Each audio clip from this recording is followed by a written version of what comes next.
بھول بھلیاں تیری گلیاں از قلم فائزہ افتخار ایپیسوڈ 15۔ یہ تمہارا تحفہ۔ صبح سے کبھی بھائیوں کبھی بھابھیوں کے فون آ رہے تھے اور ہر مبارکباد وصول کرتے ہوئے منزہ کو عجیب سا احساس ہوتا۔ کس چیز کی مبارکباد؟ ایسا کیا خاص ہوا تھا آج کے دن؟ اور اگر ہوا بھی تھا تو یہ دن ہر سال آتا ہے، ہر سال اسے نئے سرے سے یاد کرنے اور مبارکبادیں دینے کی کیا تک ہے بلا؟ مگر اب شام ڈھلے اس کے کاندھوں پر ہاتھ رکھے سامنے کھڑے اس شخص نے جب اس کی کلائی میں طلائی بریسلیٹ پہناتے ہوئے یہ 3 لفظی فقرہ کہا تو اسے احساس ہوا کہ کوئی خاص بات ہے آج کے دن میں۔ میرے لیے؟ اس نے اس بے یقینی سے پوچھا کہ تحفہ دینے والا بھی شرمندہ ہو گیا اور اس کی شرمندگی منزہ کو مزید شرمندہ کر گئی۔ میرا مطلب تھا کہ اس نے وضاحت پیش کرنا چاہی مگر نوید نے ہاتھ اٹھا کے روک دیا۔ ٹھیک ہو تم بھی، واقعی یہ دن پچھلے 15 سالوں سے آ رہا ہے مگر تحفہ دینے کا خیال مجھے پہلی بار آیا ہے۔ تمہاری حیرت بجا ہے۔ نوید کے کہنے پہ اس نے سر جھکا لیا اور کلائی میں جھولتے دلکش ڈیزائن والے بریسلیٹ کو تکنے لگی۔ سچ پوچھو تو اس کا خیال اب بھی مجھے نہیں آیا۔ اس کے جھجکتے ہوئے اعتراف پہ منزہ نے سر اٹھایا اور پورے اعتماد سے اس کی آنکھوں میں جھانک کر وثوق برے انداز میں کہا، جانتی ہوں میری بیٹی نے یہ خیال دلایا ہوگا۔ وہ ہر بار اتنے حق سے وشما کو میری بیٹی کہا کرتی تھی کہ کئی بار نوید مراد کا اپنا استحقاق ڈگمگا سا جاتا تھا۔ ہاں، وہ کھسیانی سی مسکراہٹ کے ساتھ بولا، اور یہ پسند بھی اسی کی ہوگی۔ وہ تمہاری پسند ناپسند زیادہ اچھی طرح جانتی ہے۔ آپ بھی جان سکتے تھے نوید اگر کوشش کرتے۔ برسوں سے دل میں دبا گلا اب بھی دل میں ہی چٹکی لے کر رہ گیا۔ حالانکہ مجھے یہ بریسلیٹ تمہیں تحفے میں دینے کے لیے جچنا رہا تھا۔ اس بار منزہ نے صرف سوالیہ نظروں سے دیکھنے پر اکتفا کیا۔ 15 سال کی رفاقت کا صلہ نہ تو چند تولے کے زیور سے چکایا جا سکتا ہے، نہ ہی میں چکانا چاہتا ہوں۔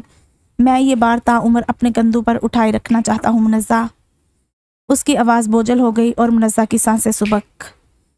عرصے بعد نوید نے اس کی قربانیوں کا نہ صرف اعتراف کیا تھا بلکہ سراہا بھی تھا۔ اسے اپنا وجود ہلکا پھلکا سا محسوس ہونے لگا۔ تم نے میرے لیے، میری بیٹی کے لیے اور اس گھر کے لیے جو کچھ کیا ہے وہ… پلیز نوید، منزہ نے روک دیا۔ آپ کچھ بھی کہیے مگر وشما کو میرے سامنے میری بیٹی کہہ کر نہ پکارا کریں، مجھ سے برداشت نہیں ہوتا۔ وہ ہولے سے ہنس دیا۔ اچھا بھائی، تمہاری بیٹی اب خوش؟ اس نے منزہ کی جانب مسکرا کے دیکھتے ہوئے کہا اور وہ سوچ میں پڑ گئی۔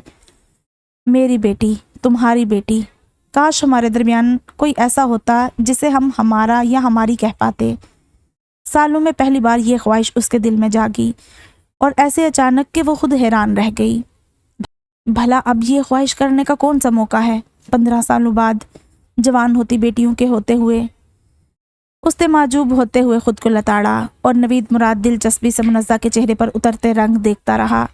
یہ عورت جو 15 سال پہلے اس کی زندگی میں شامل ہوئی تھی، ایک بڑے ہی مضبوط اور اٹوٹ بندھن میں بندھ کر، مگر اس رشتے میں نہ چاہ تھی نہ طلب، ایک ضرورت کا رشتہ تھا، ضرورت جو دونوں جانب ایک سی تھی، کچھ لو اور کچھ دو کے اس رشتے میں اس نے مرد ہونے کے ناطے بس لیا ہی لیا تھا۔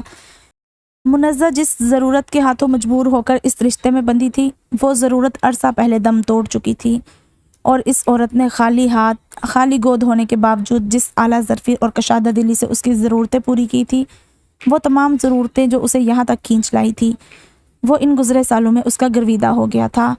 لیکن محبت کی بجائے وہ ایک عجیب سا ممنونیت برا احساس تھا جو اس کے دل پہ غالب رہا۔ وہ اسے ہمیشہ بہت اوپر، بہت اونچی لگی، اور محبت تو ان سے کی جاتی ہے جو دل کے قریب ہوں۔ اتنی اونچی مسند پہ بٹھا دینے کے بعد تو صرف کسی کی تعظیم کی جا سکتی ہے، اور اس نے منزہ کے لیے ہمیشہ اسی جذبے کو محسوس کیا۔ یہ محبت کی ہری کومپل تو نئی پھوٹی تھی دل میں۔ عمر کے 55ویں برس میں، شادی کے 15 سال بعد اسے اپنی 46 سالہ بیوی سے یکایک بڑی طوفانی سی محبت ہو چلی تھی، بڑی نوخیز، بڑی بھرپور، بڑی سچل محبت، اور نو عمری کی محبت کی طرح وہ اب تک اس کا اظہار کرنے کی ہمت نہ پا رہا تھا خود میں۔ کیا دیکھ رہے ہیں؟ تمہیں، اس کے سوال پہ نوید نے برجستہ کہا۔ اور کیا ہے یہاں دیکھنے کے قابل؟ وہ نظریں چرا کے رہ گئی۔